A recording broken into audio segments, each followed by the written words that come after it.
السلام علیکم میرے پیارے ڈرس، ہوپ کرتی ہوں آپ سب ٹھیک اور خیریت سے ہوں گے۔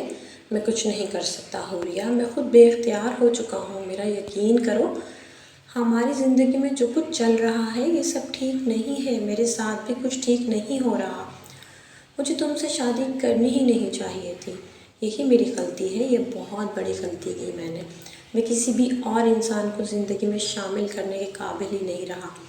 میں عورت سے اب کبھی بھی محبت کر ہی نہیں سکتا۔ میرے پاس اس کا صرف ایک ہی حل ہے، تم طلاق لے لو مجھ سے علیحدگی ہی بہتر ہے تمہارے لیے۔ اس بچے کو بھی تم رکھ لینا۔ ابھی وقت ہے، تم اپنی زندگی میں کسی اور کو شامل کر لو۔ تمہارا حق ہے کہ کوئی تم سے محبت کرے، وہ صرف تمہارا ہو۔ تم مجھ سے علیحدہ ہونا چاہتے ہو، اس کی جان نکلی۔ تمہیں مجھ سے ہو جانا چاہیے۔ اس نے نظریں چرا لیں۔ صرف اس لیے کہ مجھے تم سے شکایتیں ہیں، تم انہیں دور کرنے کے بجائے مجھے خود سے علیحدہ ہونے کے لیے کہہ رہے ہو۔ اس نے غمناک نظروں سے اس کی آنکھوں میں دیکھ کر پوچھا، تم میرے ساتھ رہنے کے لیے کوشش بھی نہیں کر سکتے؟ تم ایک شوہر، ایک باپ، ایک دوست کچھ بھی نہیں بن سکتے؟ مجھے نہیں معلوم، اس نے بے قراری سے آس پاس دیکھا۔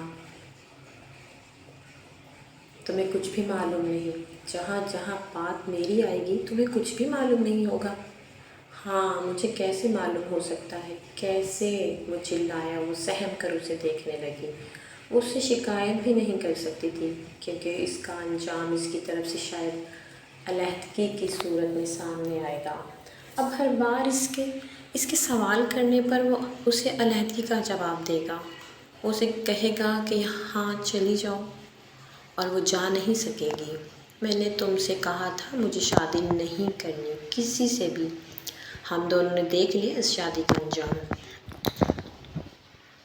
اس تعلق کو یہ انجام تو تم دے رہے ہو، ورنہ ہمارے تعلق کا یہ انجام بہرحال نہیں۔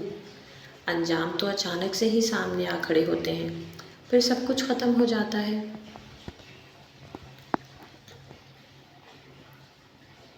میں کچھ بھی ختم ہونے نہیں دوں گی، تم خود ختم ہو جاؤ گی جیسے میں ہو رہا ہوں۔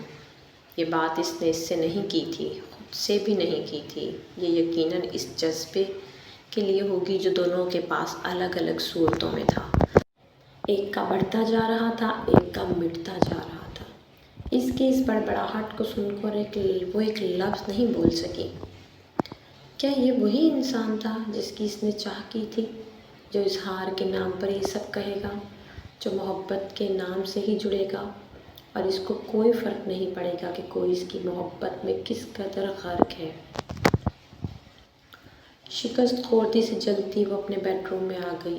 ایک گھر میں رہتے ہوئے وہ اسے یاد کر رہی تھی، ایک ہی گھر میں رہتے ہوئے وہ اسے دیکھنے کے لیے ترستی تھی۔ یہ سب کچھ ساتھ رہتے ہوئے تھا، اگر وہ اس سے علیحدہ ہو گئی تو وہ مر ہی جائے گی۔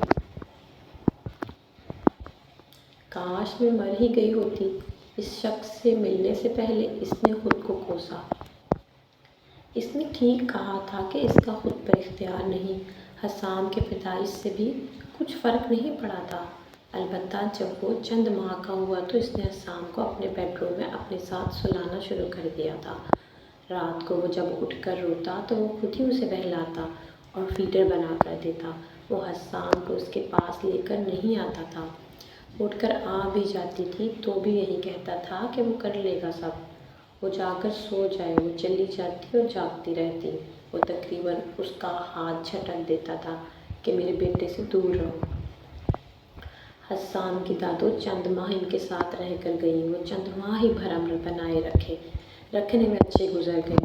ان کے جاتے ہی وہ پھر سے صرف حسام کا ہو گیا۔ اس نے صرف حسام کو ہی اپنا ساتھی بنا لیا تھا۔ رات گئی تک اس سے باتیں کرتا تھا، اسے سینے سے لگائے رکھتا تھا۔